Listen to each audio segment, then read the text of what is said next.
Folks, welcome to Immersed. Immersed is a part tutorial, part seminar series from the Immersion Lab, celebrating the work that is initiated by and empowered by the Immersion Lab.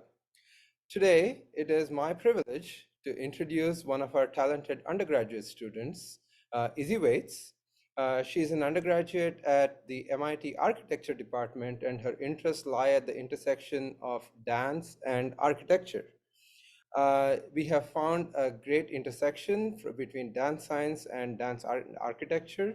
And Izzy is going to share her thoughts and her findings on the project we've been doing so far. So without further ado, here's Izzy.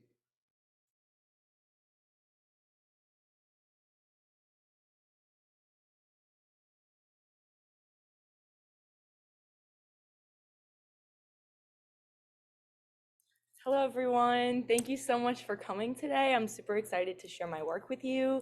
Yeah, let's just get right into it. Okay, so first I'm going to start by explaining what the Dance Archive Project is. This is the project that I've been working on with the Immersion Lab. It's an initiative by the Immersion Lab to collect, archive, study, and publish expressive movements across cultures, and we utilize technologies such as motion capture, biophysical sensors, and force sensors in order to capture dance styles of a wide variety. The scientific aspect, studying the movement efficiency, how is the elastic energy moving through the dancers' bodies. An archival side is to collect this big database of styles.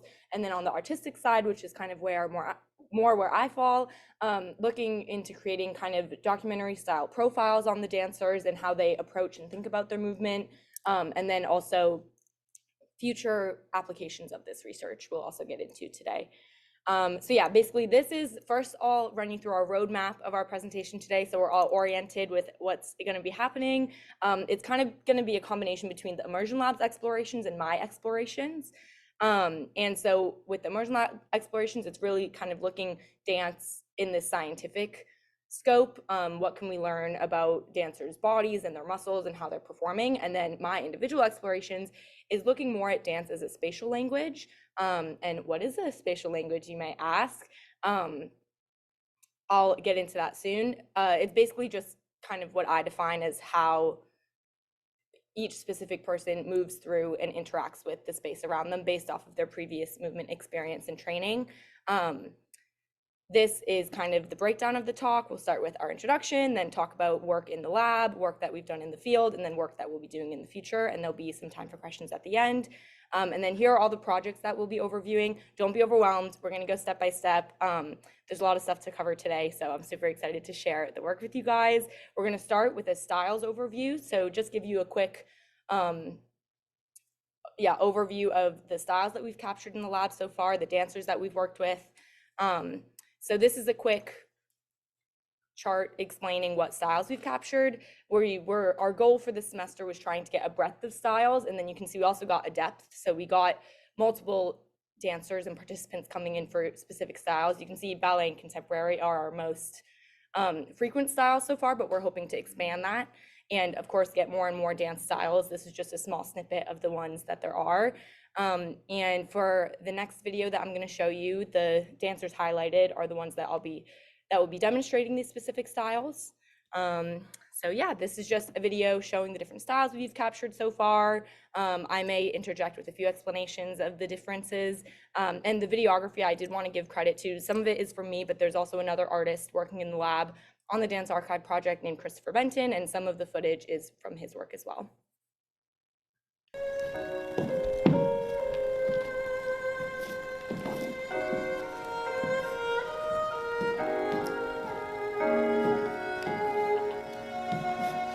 Starting with that was ballet. Ballet is very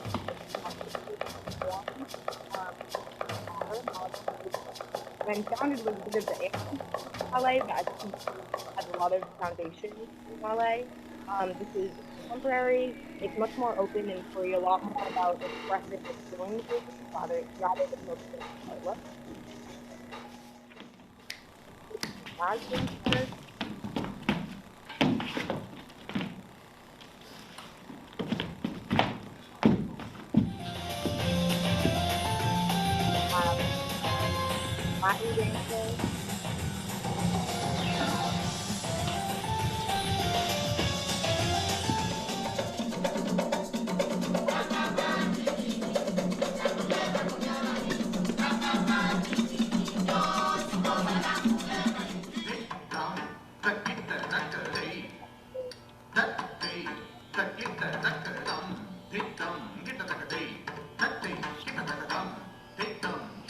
lot, there's different styles of talent.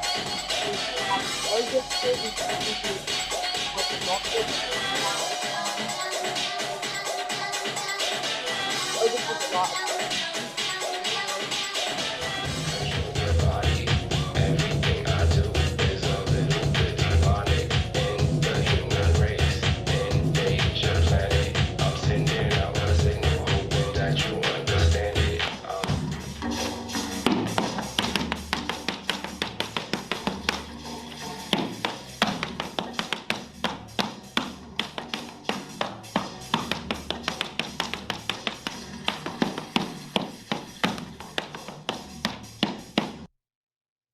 Okay, so yeah, that was an overview of all of the styles we've captured so far.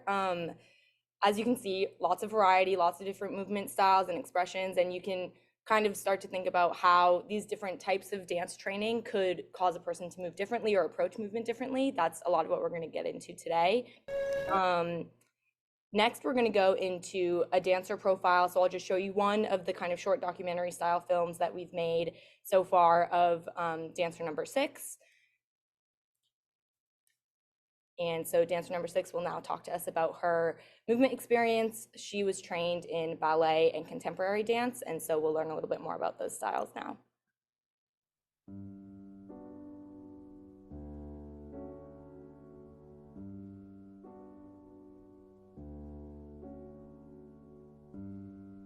I would say it was both very restricting and freeing at the same time.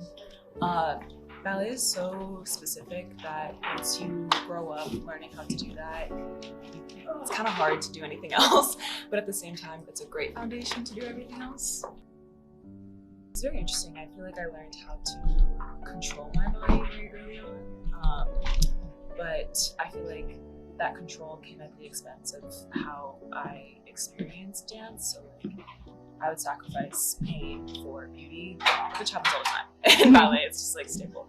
Like I said, like it gave me a good foundation, but it later became things I had to unlearn, which is interesting.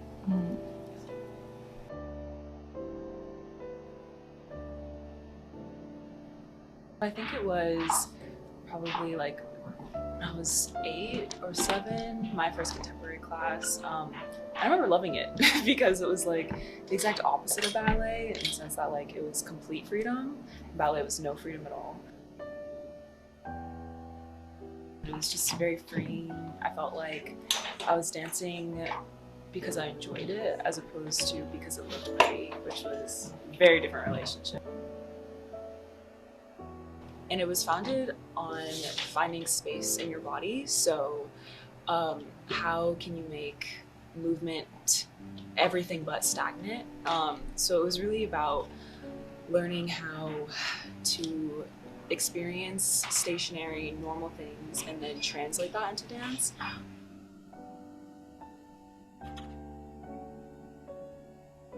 Just say like it gave me a fundamental awareness of my body, and I feel like you become so practiced in it that it becomes subconscious. It's definitely a mental thing. Like I have to remind myself that I'm dancing for the experience of it and focus on the internal movement. Having constraints, I feel, actually unlocked my creativity and led me to places I would not have gone without the constraints there.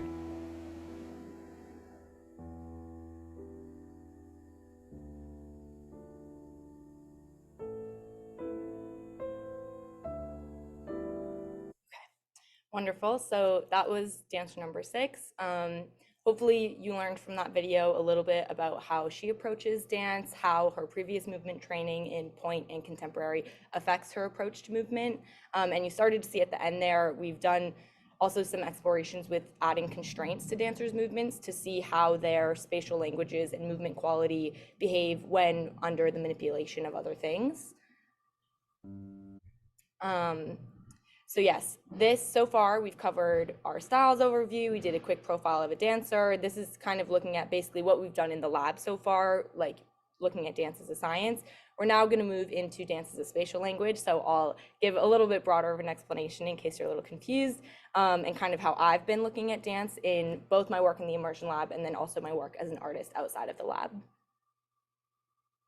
So what are spatial languages? I define them as the unique ways in which an individual moves through and interacts with the physical space determined by their previous movement training and experiences. I kind of came about this like body of work because I've always been very interested in movement and dancers, and then as an architect, it's a lot about kind of choreographing space.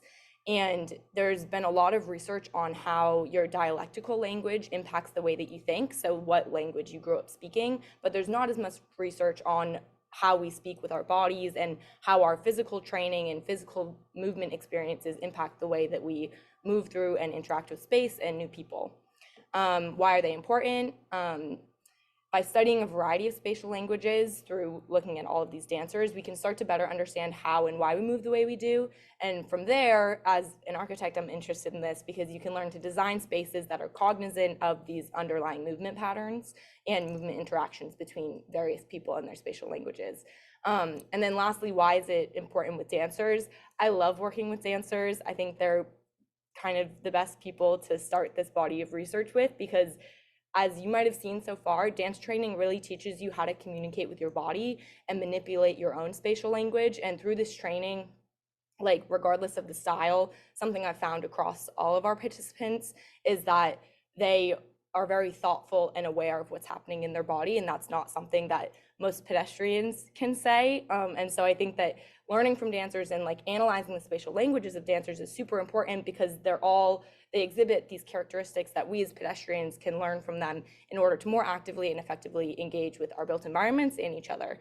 So yeah, that's my spiel on spatial languages. We're now gonna get into some of the work that I've done looking at dancer spatial languages with improv and then some improv with constraints.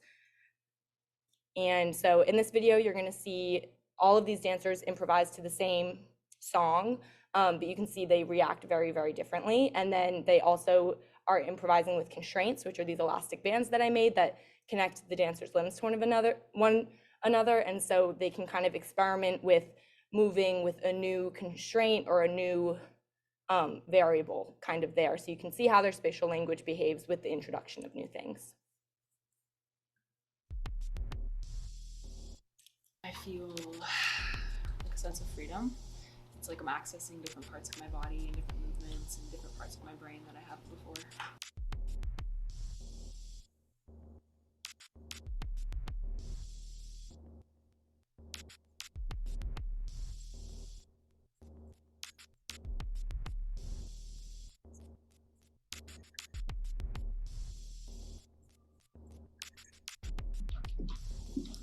I think at the best moments in improvisation, it's almost like the movement is thinking in a way. It's like it becomes like one, like just like I guess flow, like a flow state in a way where thoughts just kind of come through. And so it doesn't necessarily feel like thinking; it just feels like existing.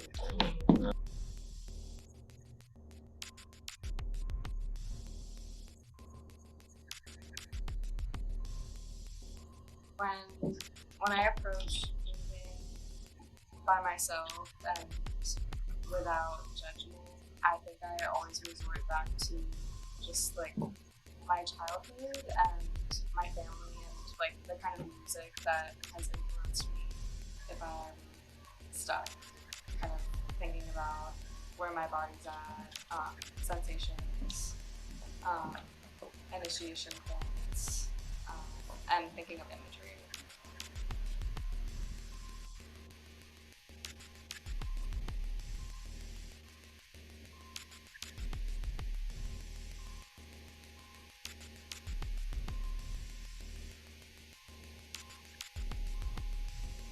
When you're with a partner, you like all of them should really be about them. It's like freeing in a way, just focus on someone else, kind of be led and lead together.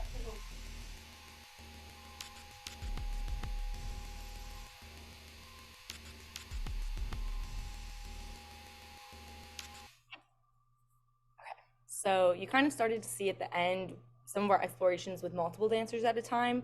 And this kind of works as a great transition into my field work that I've done working with multiple dancers. The lab is great because you can do very specific analysis of one person's body and spatial language, but you can't necessarily see how they're going to interact with many, many people at a time, which is the situation we often are in when we're engaging in like a pedestrian experience. And so next I'll show you I started going into classes at the Boston Conservatory. I want to also give a big thanks to Alyssa Cardone, who allowed me to come into her classes. And I worked with some amazing dancers there, kind of just playing around with how they move with the constraints by themselves, how they move when they're connected to one another with the constraints, and then also experimenting with different tasks. So the dancers were told to move selfishly with the constraints and then to move empathetically. And how does the experience or ease of movement change when they're cognizantly trying to be aware of each other's experience of space versus when they're purposefully just focusing on their own. So now we can watch this video, which yes, is similar process as done in the lab, but this is in the field with many dancers at a time.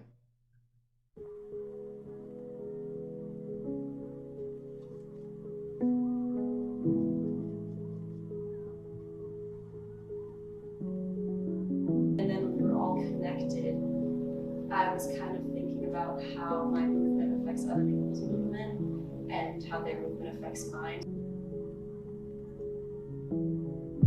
Initially, I was thinking a lot about like faster movements and more just like thinking of how I can move myself in relationship to the bands. And then when we were moving empathetically, I was thinking more like treating the bands as like a point of contact with the other person. So kind of having that connection through the bands and feeling like where they want to take me instead of like me trying to like make something out of it. Just felt more organic.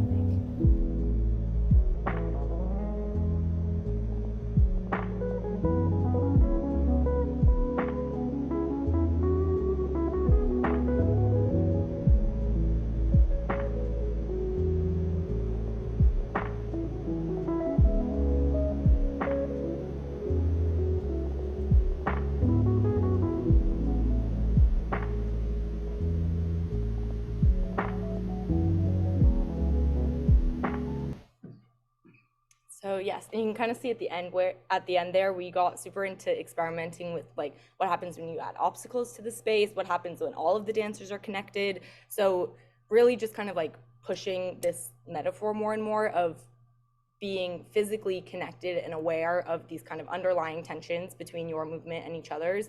And dancers, again, are great to do this research with because they're very already from the training are very aware of each other, aware of their movement, aware of what's happening around them, and then also are very willing to put themselves in uncomfortable situations because as a dancer, you kind of have to do that. And so they're very willing to experiment and see, oh, what can I find from this? So yeah, that's why we've been able to have a lot of success kind of exploring this topic with dancers specifically.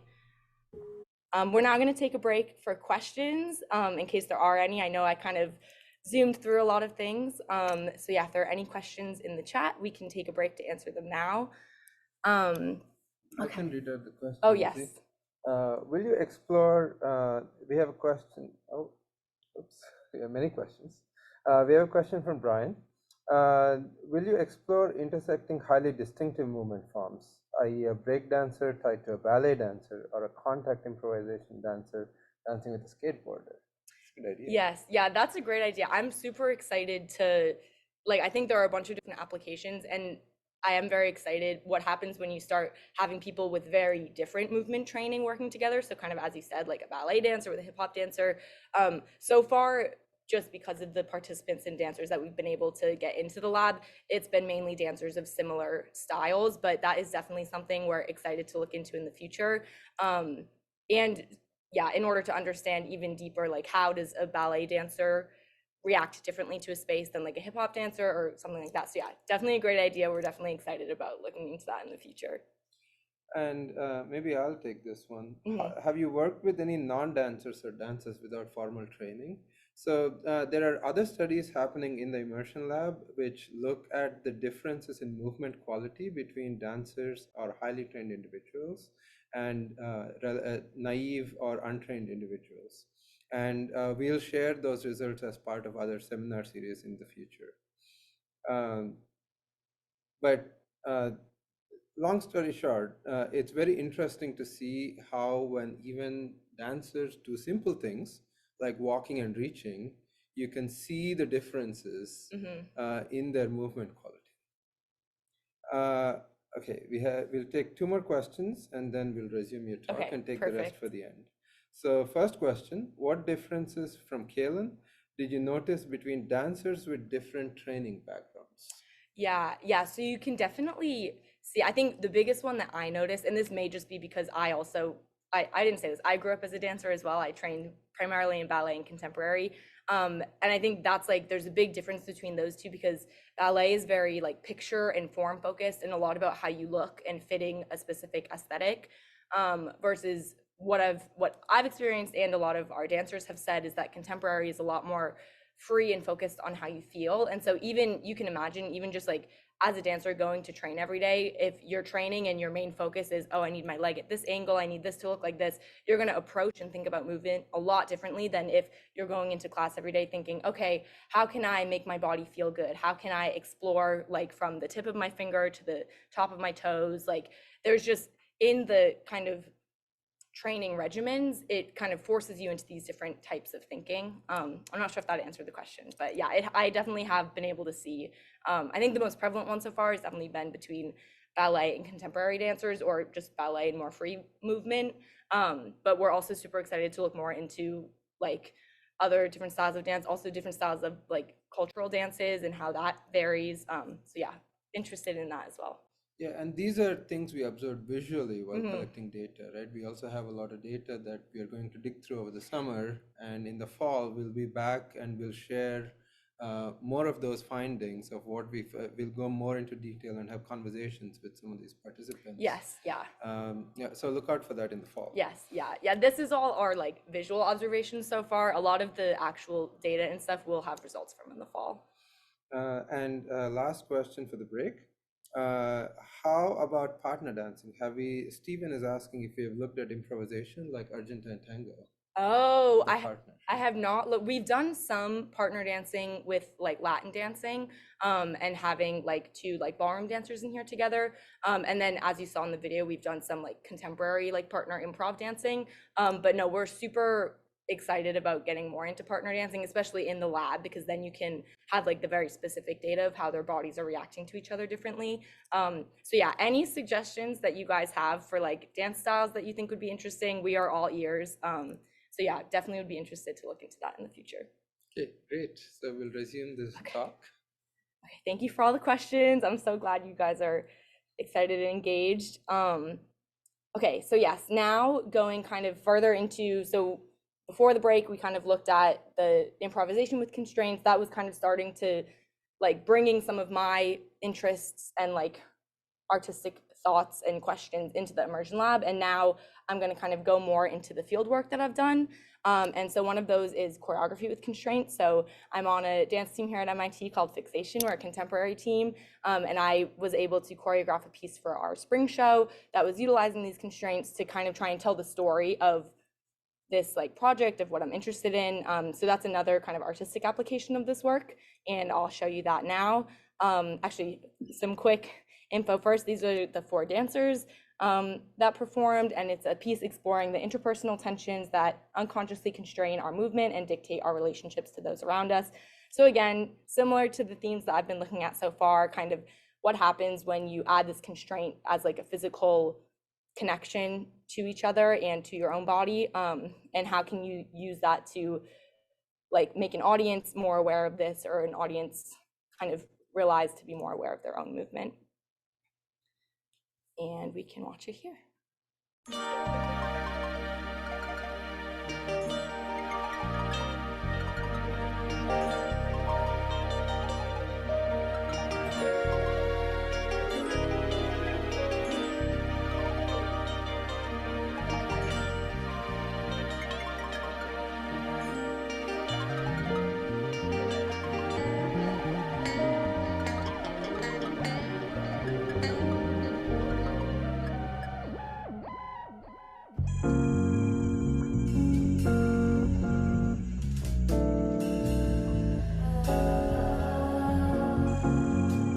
Yeah, yeah.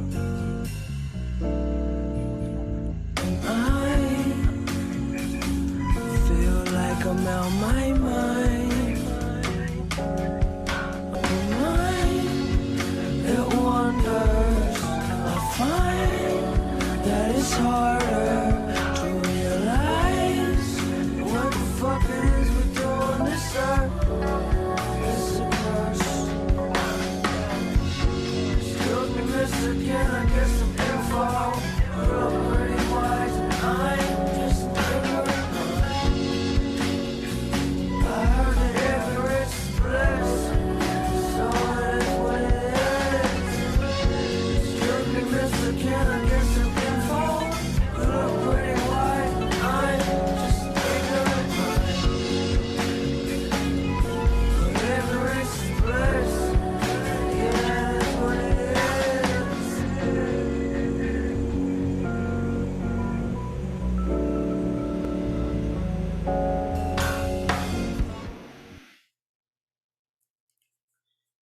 So yeah, that was a piece that I choreographed.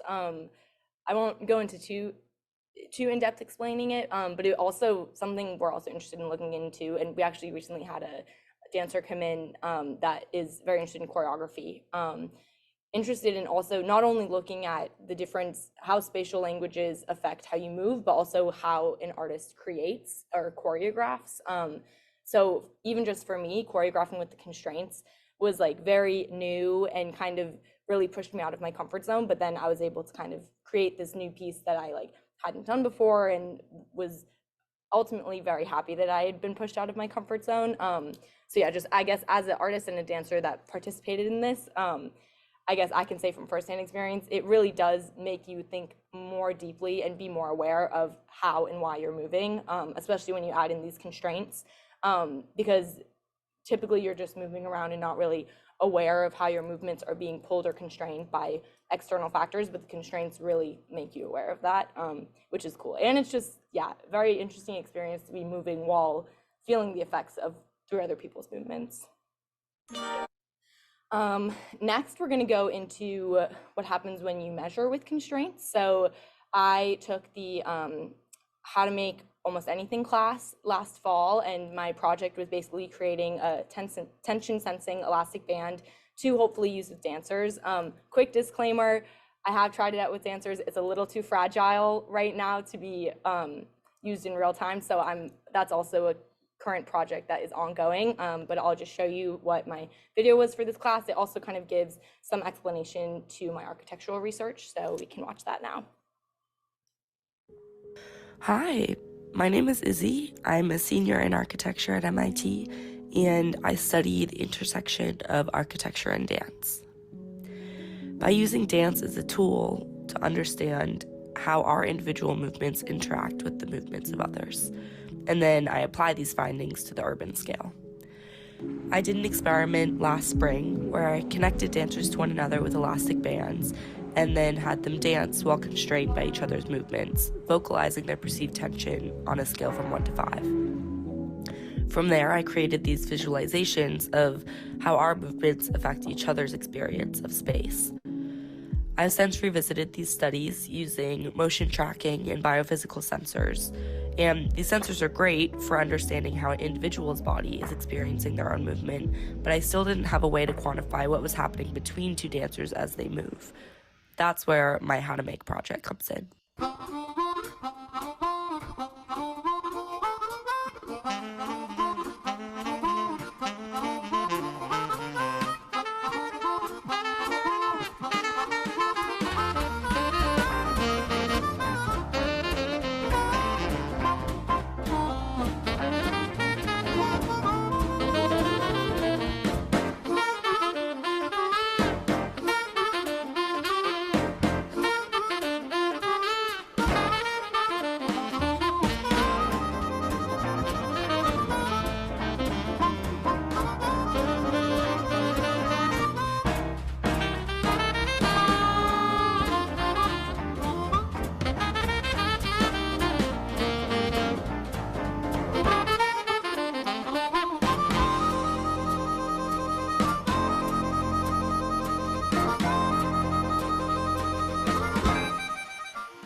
So yes, that was a project that I did.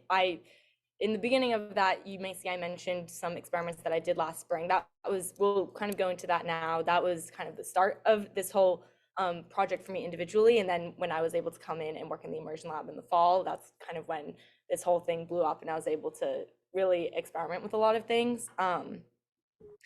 So yes, next we'll go into mapping dancers, which, as I said, that was kind of the first like mini project of this big project. Was, as I explained in the video, connecting dancers to another, having them yell out their tension and comfort levels, and then mapping them in order to understand how dancers' perceived tensions or perceived comfort is fluctuating in relation to each other as they're connected. Yeah, so this is just footage of they're all doing the same choreo, but in different orientations and with different timing. That was the first kind of experiment that we tried. And then I mapped them on these radial maps. So the time is read like a clock, and then the different concentric rings are the different comfort levels. So going from 1 to 5. And then these little ticks on the outside are the lighting quality of the room, just playing with another variable. And then I also have the music tempo. So for this choreography that they were doing, they were all dancing to the same song that they knew the choreo to. And then I charted, so this was dancer 1. She experienced minimal tension at the beginning of it, and then towards around 10 seconds, experienced a lot of tension. And this is kind of how her tension and comfort fluctuated. And it gets really interesting when you start to chart it against dancer 2 and dancer 3, and you see how their tension and comfort levels are similar or different at similar times during the experiment. And then we also did this with improv. So this was improvising to slow music and improvising to fast music. I'll jump forward a little bit. And then again, similar mapping styles. This is dancer 1, dancer 2, dancer 3. And then you can look at them in relation to each other. And so this kind of mapping of dancers and mapping of spatial languages is something I'm interested in getting into further in the fall in the immersion lab. And so next I'll talk kind of about this exhibit that we have planned for the fall to start bringing the public and bringing pedestrians in and looking at their spatial languages rather than just dancers. As much as I love working with dancers, I am super interested to see how, as someone asked earlier, how untrained individuals move. And also I think there's a lot of things that impact your spatial language apart from just like training, or if you were trained as a dancer, for example, if you grew up in a rural environment or an urban environment, if you grew up in a specific country or state, and all of these kind of things, your history of movement throughout your life all affects how you think about it now. And so I'm super excited to start looking at pedestrians for these reasons. This is a very some rough architectural sketches and plans for the exhibit. You can actually see the spaces behind me. This is a floor plan. These little dots are the light grids above me, and the plan is to hang fabric or something down to create almost kind of like a dynamic maze, and also thinking about what would it be like if you had some dancers in the actual architecture, so the architecture is actually moving. The whole idea is to kind of just create this very like sensory stimulating and interactive space, and then use sensors to track as different pedestrians walk through the space. And then we'll also have surveys for the pedestrians to fill out beforehand, learning about their previous movement experience. Like, did you train in dance? Where did you grow up? Do you walk or drive? Like stuff like that. And then we can start by creating maps similar to the dance ones that I just showed you of this space. We can start to actually see how all of these kind of variables that go into a person's movement and spatial language actually affects how they move through a space. So yeah, we're super excited. Stay tuned for that. That'll be in the fall. I think sometime, the exhibit I think will be open sometime November, December. So yeah, if you're interested in this work and want to come experience it in person, we would love to have you then. And then to kind of round out, I want to from here explain how this can really be kind of a huge collaborative effort with me and all of you and any pedestrian really. Basically this again I was kind of my own little subject last spring. At the same time I was doing the dance experiments, I did similar experiments, but on the pedestrian scale in the city. So I would go on walks through Cambridge every night for about 2 weeks, and I would measure my comfort and tension levels with the same metrics that I did the dancers. So as you can see here, comfort level measured 1 to 5. This is the time going around the circle like a clock, and then the darkness level, that's like when the sun set. And then I mapped my comfort level, but then also how many people were around me at the time. Those are these circles. Those are these circles here. And then also my walking pace, and also some notes about who and what type of people were around me. And now obviously this doesn't really do that much when it's interesting to look at and interesting to see my pedestrian experience, but it doesn't have like large conclusions if it's just me as a subject. But what I'm hoping to do is, if we can start to have a large amount of people and a large amount of pedestrians track their movement and comfort in the city like this, you can then start to pinpoint where in the city are people most uncomfortable, where are they most comfortable, where do they feel the safest, where do they feel the most free to move about. And you can, that information in tandem with this research on variations in spatial languages can help to really design more like cities that are more empathetic to its pedestrians, and cities that are better designed for the inhabitants in it, rather than like cars, for example. So yeah, these are 3 other walks that I did. You can see I also charted then my path with them. And so the goal was going on all these kind of like random paths throughout the city, understanding where is it comfortable, where is it uncomfortable.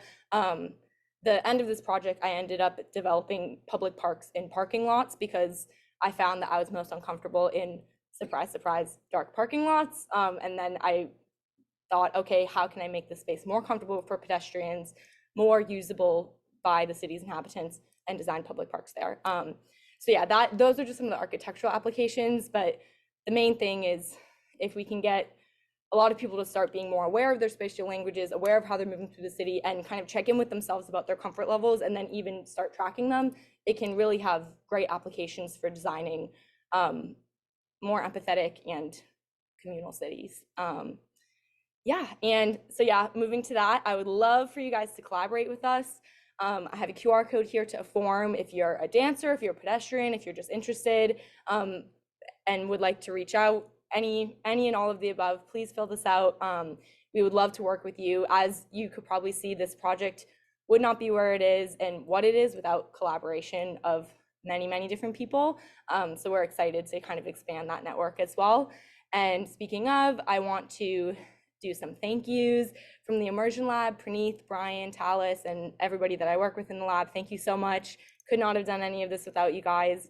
Also from MIT, I want to thank Christopher, the other artist working on the Dance Archive project, Mohammed, who's one of my architectural advisors, who helped me with this project at its founding, Fixation for letting me work with you guys, and then Boston Conservatory, I want to thank Alyssa and Lori for letting me collaborate with your students, and of course all of our dancers. Thank you guys so much. I'm so grateful that you guys all were so open and willing to kind of experiment with this topic as much as I was.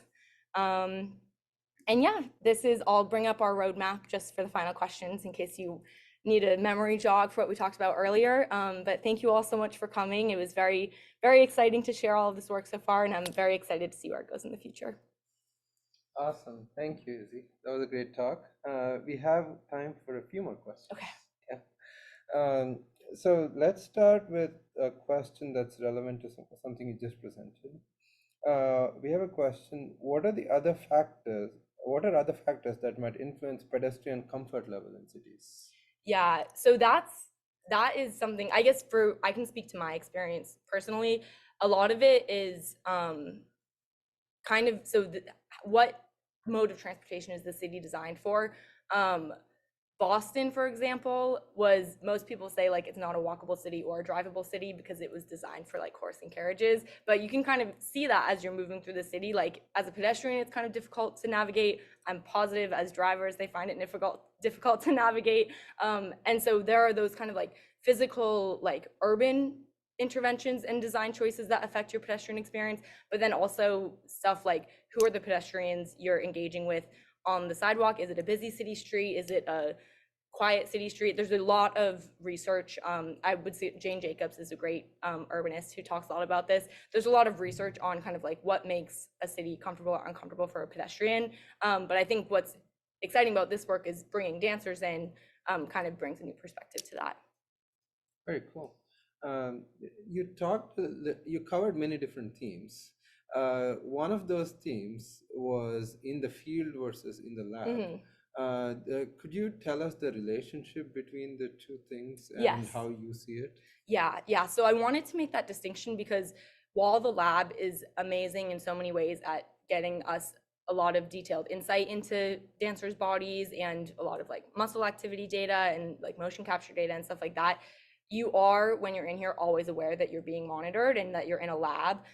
So that in itself kind of affects your movement because it's this big space that dancers are usually not used to. You're hooked up to a bunch of things. You feel a little bit like a cyborg. Like it's kind of hard to get a very true and genuine like movement from this because it's such a confined space versus going into the field. You can kind of capture dancers and pedestrians in their natural habitat, so they're moving a little bit more honestly. And so you kind of have to have those awarenesses of the different constraints of both sides. Like in the field, you're not going to get as much information because you can't use as much specific sensors and technology. And in the lab, you'll get more information, but the actual movement that you're collecting may be affected by the fact that you're in a lab. We have a couple of questions related to sensing. So the first is from Gary.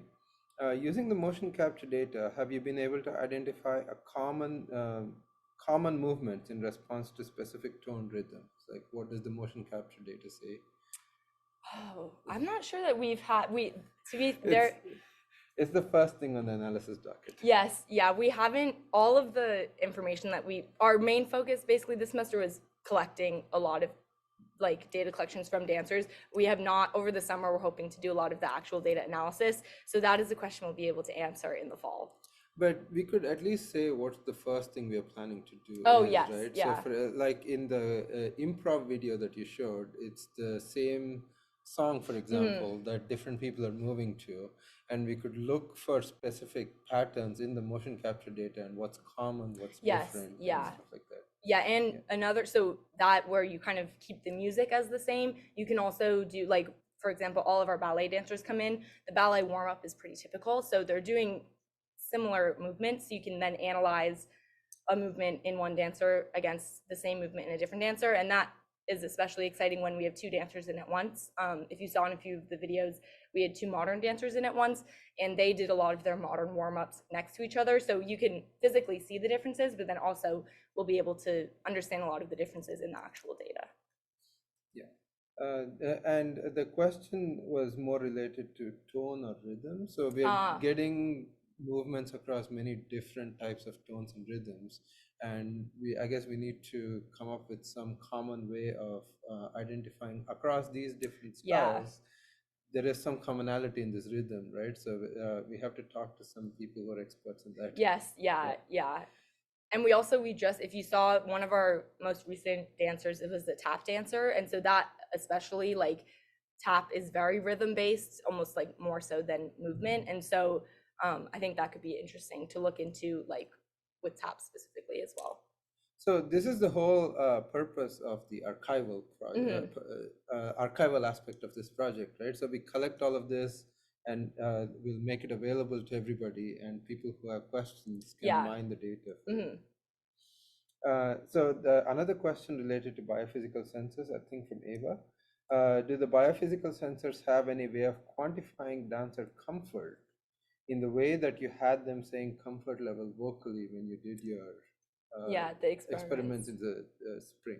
Yeah, that's a great question. So kind of, again, this is similar to almost like the lab and field trade-off. With the experiments in the spring where the dancers were just speaking to me, it was good because I got a very like honest representation of their mental experience and what do they think they're feeling. But then in the lab with the sensors, it's very much just their physical experience. So like your muscle activity, your heart rate, stuff like that. But that is all, you can't necessarily gauge comfort with that. You can with like, oh, did their heart rate increase and like which muscles lit up, but you can't actually understand if they were like mentally and emotionally feeling uncomfortable. So that, again, it'll be interesting to kind of see how can we bridge those two. That's also why we've been doing a lot of the like documentary style videos while we're doing the data collection, so that we can have both the physical experience and the mental experience to analyze against each other. I have some more interesting questions. Austin is asking, have you considered putting the sensor data across all dances and styles into a generative model? Ah, It could be interesting to see a human dance choreography generated by a machine.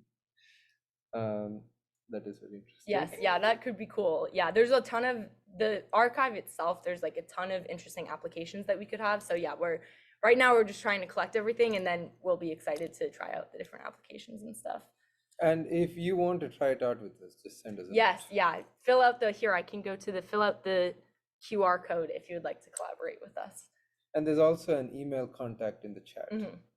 And Sean is asking, could you use the mapping to find open areas in dance space that would be completely new styles that aren't even necessarily fusions?